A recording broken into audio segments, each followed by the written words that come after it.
కడప జిల్లా బద్వేలు మండలంలోని బైనపల్లి దగ్గర మహాత్మా జాతీయ గ్రామీణ ఉపాధి హామీ పథకాన్ని కొనసాగించాలని ఉపాధి హామీ కూలీలతో సమావేశమైన మాజీ ముఖ్యమంత్రి వైఎస్ రాజశేఖర రెడ్డి ప్రభుత్వ హయాంలో ఆచరణలోకి వచ్చిన పథకానికి ఇప్పుడు బీజేపీ ప్రభుత్వం నీరుగారుస్తోందని జిల్లా కాంగ్రెస్ అధ్యక్షురాలు విజయ్ జ్యోతి అన్నారు.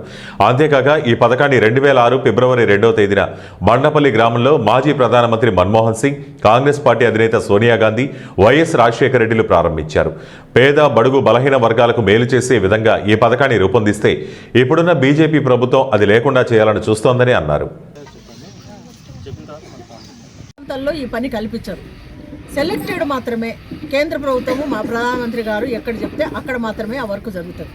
అది కూడా కాంట్రాక్టర్ పద్ధతిగా ఒక కాంట్రాక్టర్కి అప్పచెప్పి వాళ్ళ ద్వారా. ఇదైతే ఇంతకుముందు పథకం మహాత్మా గాంధీ పథకంలో అయితే డైరెక్ట్గా వీళ్ళ అకౌంట్లలో డబ్బులు పడేవి. కానీ ఇప్పుడైతే దీని ద్వారా వాళ్ళ కాంట్రాక్టర్కు పోతుంది, వాళ్ళకి ఇచ్చినప్పుడు వీళ్ళు తీసుకున్నప్పుడు. కానీ ఇది కొనసాగించే పద్ధతిలో లేదు. ఎందుకంటే 60% కేంద్రం నుంచి వచ్చి 40% స్టేట్ గవర్నమెంట్ పెడితే ఎక్కడి నుంచి తీసుకొస్తారు? కాబట్టి ఇది నిర్వీర్యం అయిపోతుంది. అది కాకుండా పేద ప్రజల కోసము కావాల్సినటువంటి సౌకర్యాలు ఏం చూడడమే కాకుండా మళ్ళీ విబి రామ్జీ అని మళ్ళా ఒకటి తీసుకురావడం జరిగింది.